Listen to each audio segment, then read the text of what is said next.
In this video, I am going to show you how to convert your Word document to PDF. So let's say you have a CV and you want to convert it from Word to PDF.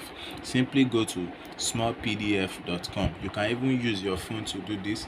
Then you click on See All PDF Tools. When you click on See All PDF Tools, it also has many tools you can use, but in this video I'm just going to show you how to convert Word to PDF. So click on Word to PDF, then you come here, you click on Choose Files.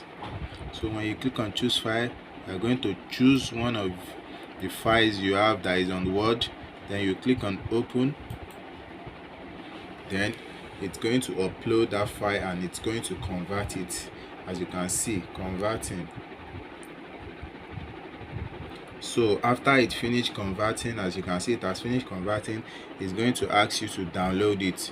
So you can download it from here. You click on download and you can click on save to device, and it's going to save on your device. Thank you.